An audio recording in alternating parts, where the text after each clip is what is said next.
Iran కొత్త air defence systems పెట్టుకుంది. కొత్త రాడార్లు ఏర్పాటు చేసుకుంది. రష్యా నుంచి వచ్చినాయో ఇరాన్ ఏది చైనా నుంచి వచ్చినాయో తెలియదు. భారీ ఎత్తున ఏర్పాటు చేసుకుంది. వాటి ద్వారా ఒక B-52 బాంబర్ని కూడా ధ్వంసం చేసింది. కొన్ని డ్రోన్లని ధ్వంసం చేయగలిగింది ఎయిర్ డిఫెన్స్ సిస్టమ్స్ ద్వారా. ఇప్పుడు వాటిని లేపడేసింది అమెరికా. ఏవైతే ఎయిర్ డిఫెన్స్ సిస్టమ్స్ కొత్తగా కొని యాక్టివేట్ చేసిందో, రవాణా చేయించుకుని లైన్లోకి తెచ్చేసిందో, వాటన్నిటి మీద ఒక్కసారిగా విరుచుకుపడింది అమెరికా. ఎందుకంటే ఎయిర్ డిఫెన్స్ సిస్టమ్ యాక్టివ్గా ఉన్నటువంటి సందర్భంలో వీళ్ళ విమానాలే కూలిపోతున్నాయి, వీళ్ళ డ్రోన్లే కూలిపోతున్నాయి.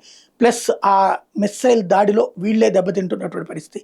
అమెరికా సైన్యం మీద మొన్న ఏదైతే జోర్డాన్లో ఉన్నటువంటి సైన్యం మీద జరిగిన దాడికి ప్రతీకారంగా తీవ్రమైనటువంటి దెబ్బతీస్తామని చెప్పినటువంటి అమెరికా రాత్రంతా ఎడతెరిపి లేనటువంటి దాడులకు పాల్పడింది. ఇరాన్కి సంబంధించినటువంటి మౌలిక వస్తువులుగా అది ఈసారి ప్రధానంగా రక్షణ సంబంధమైనటువంటి అన్నిటి మీదన దాడులకు దిగింది. పెను విధ్వంసం సృష్టించింది. అట్లాగని మొత్తం ఆగిపోతుందా? ఉండదు. కొంత దెబ్బ తగులుతుంది.